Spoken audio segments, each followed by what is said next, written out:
वज़ाइफ के लिए वज़ाइफुस सालिहीन ऑफिशियल को सब्सक्राइब करें। वज़ाइफुस सालिहीन ऑफिशियल। नहमदुहु व नुसल्ली व नुसल्लिमु अला रसूलिहिल करीम, अम्मा बादु फ़अऊज़ु बिल्लाहि मिनश शैतानिर रजीम, बिस्मिल्लाहिर रहमानिर रहीम। रमज़ानुल मुबारक की 28 तारीख का ऐसा एक कुरानी वजीफ़ा दे रहा हूँ जो आपको मायूसी से निकाल देगा, नाउमीदी से निकाल देगा, उम्मीद वाला बना देगा। याद रखें, ये नाउमीदी जो है, मायूसी जो है, ये कुफ्र है और ये इंसान को अल्लाह से मुनकर बना देती है, ये कुफ्र की दहलीज पे ले जाती है। तो हमें उन दुआओं का एहतमाम रखना चाहिए, उन बातों को करना चाहिए जो हमें तसल्ली दे, जो हमें उम्मीद दिलाए। बल्कि सरकार मदीना हज़रत मोहम्मद सल्लल्लाहु अलैहि वसल्लम खुद फरमाते हैं कि जब किसी मरीज़ के पास जाओ तो उससे उम्मीद की बातें करो, उसे सेहत की बातें करो, लंबी ज़िंदगी की बातें करो।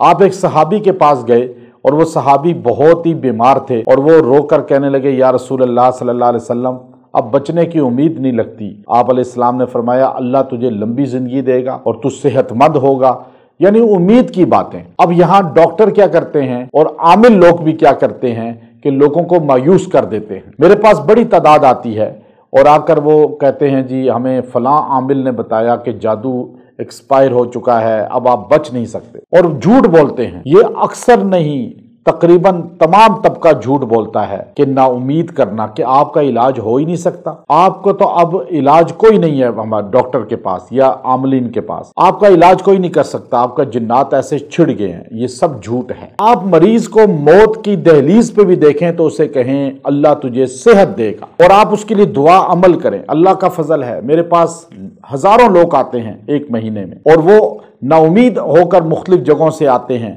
मैं उनको उम्मीद दिलाता हूं और मैंने आज तक किसी पेशेंट को नहीं कहा कि तुम ठीक नहीं हो सकते। और अल्लाह का फजल है, थोड़े अरसे में चंद दम करा के बड़े से बड़ा जादू का शिकार, जिन्नात के शिकार, बे औलाद जोड़े, अल्लाह उनको शिफा दे देता है। औलाद भी हो रही है, सेहत भी हो रही है। कैंसर के मरीज ठीक हो रहे हैं। क्यों?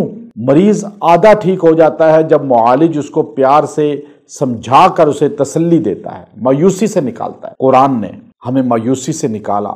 कुरान पाक के अंदर जहन्नुम की आयात भी हैं, जन्नत की आयात भी हैं। कुरान ने हमें जन्नत का नक्शा खींचा, जहन्नुम का खींचा।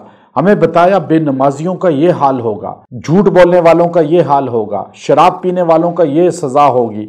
इस तरह एक एक गुनाह का हमें बताया। लेकिन सारा कुछ कहने के बाद कहा, ला तक़नतू मिर रहमतिल्लाह, मेरी रहमत से ना उम्मीद ना होना। ये ना सोचना अल्लाह माफ़ नहीं करेगा। जितने गुनाह कर लो, एक बार कहोगे अस्तग़फिरुल्लाह, सारे गुनाह माफ़।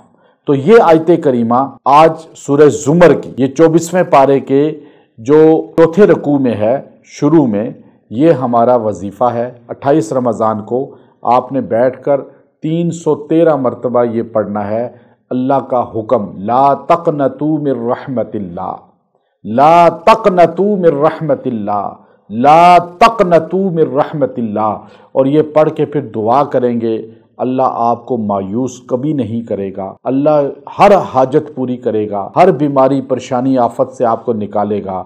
ये अल्फाज अल्लाह के हैं, हमारे लिए हैं और हमारे जैसे लोगों के लिए हैं जिनसे हर बीमारी, परेशानी, खता हो सकती है। तो हम जब कहेंगे, या अल्लाह तूने कहा ना उम्मीद ना होना, हमें उम्मीद है कि तू हमें जन्नत देगा, परेशानियों से निकालेगा। इंशाअल्लाह इसकी बरकत से हर चीज़ मिलेगी, ना उम्मीदी ख़त्म होगी।